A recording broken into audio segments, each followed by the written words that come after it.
I was born in New York. I was raised until I was 5 years old in downtown Brooklyn. In the summer of 1969, at 5 years old, I am told one day by my mother, "Timmy, get in the car." I got in the car, she began to drive, and we never looked back. We would be on the road for days, and ultimately we would end up in San Diego, California. We were there 2 weeks, and we were back on the road. We were heading east. We ended up in Florida. We were there for about 6 months, and then again on the road, going north, and we would head towards the Chicago area. Ultimately, that's where we would settle down. I didn't have a clue why I left. I had no knowledge of what was going on.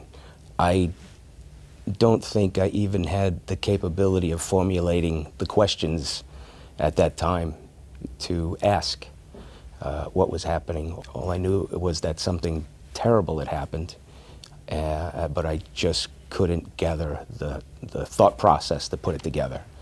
A couple of years on, my mother, she would remarry. And she couldn't have married a man more opposite than my father. And I just felt so displaced and like I didn't belong. And there was a reason. They didn't want me around.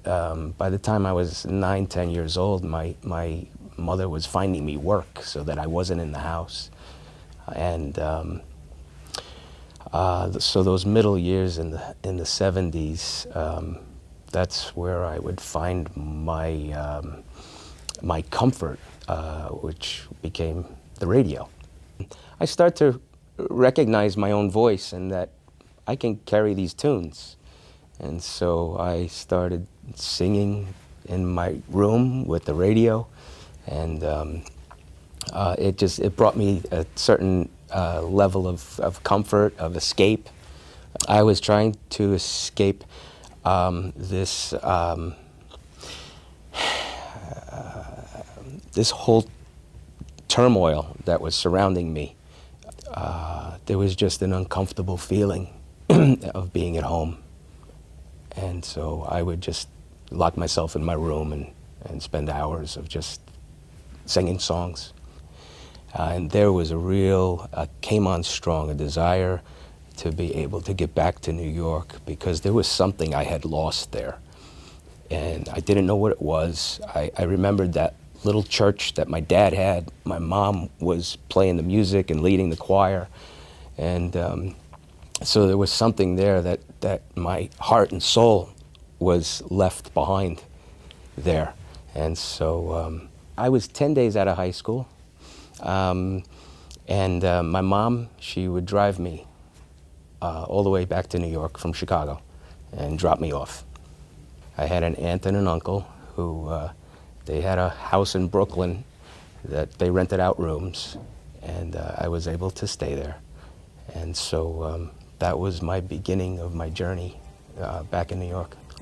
Oh, I came to this city, few bucks in my pocket, not much of a dream.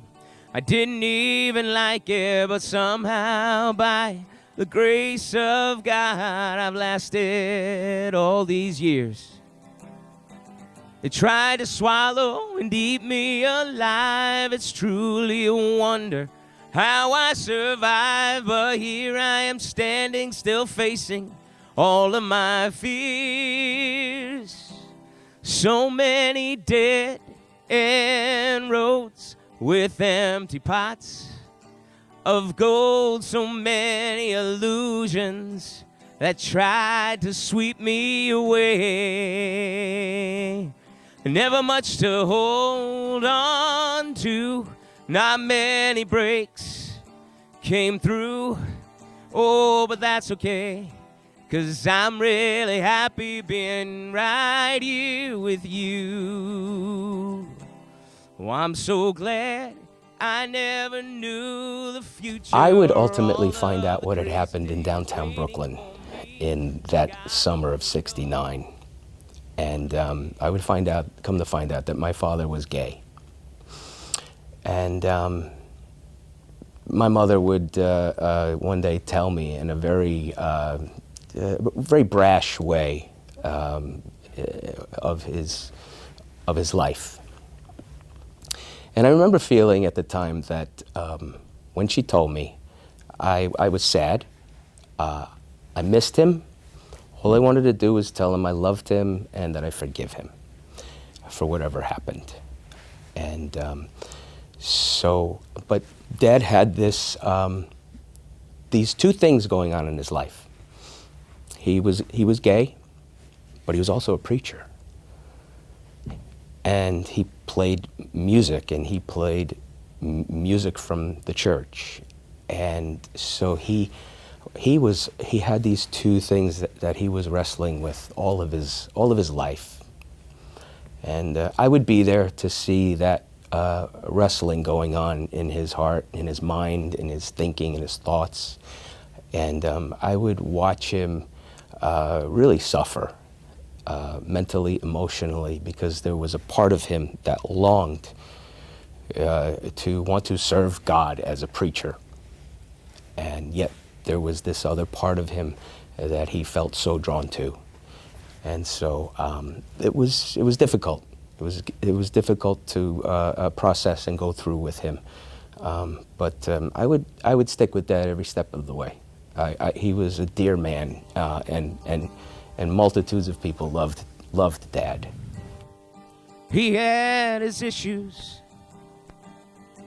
his struggles and pains, battles he fought would drive another insane. They tried to silence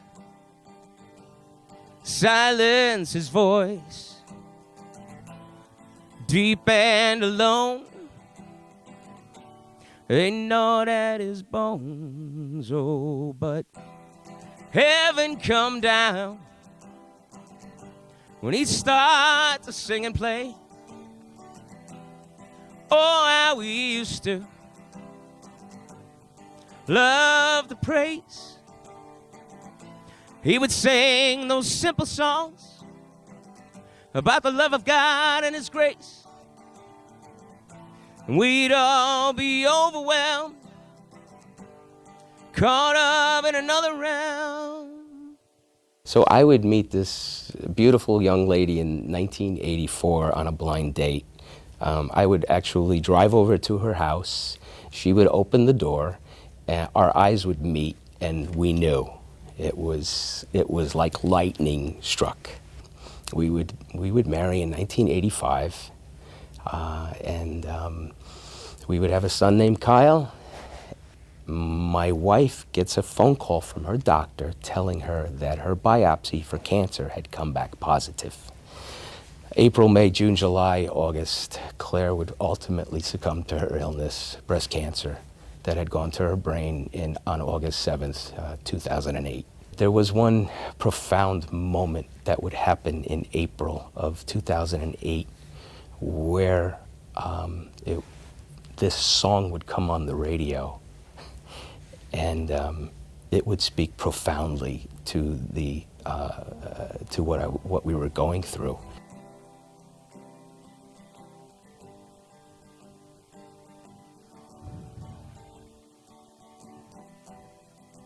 I was sure by now, God, you would have reached down and wiped our tears away, stepped in and saved the day. But once again, I say amen, and it's still raining. And as the thunder rolls, I barely hear you whisper through the rain, I'm with you. And as your mercy falls, I raise my hands and praise the God who gives and takes away. And I'll praise you in this storm, and I will lift my hands, 'cause you are who you are, no matter where I am. And every tear I cry, you hold in your hand. You never left my side. And though my heart is torn, I will praise you in the storm.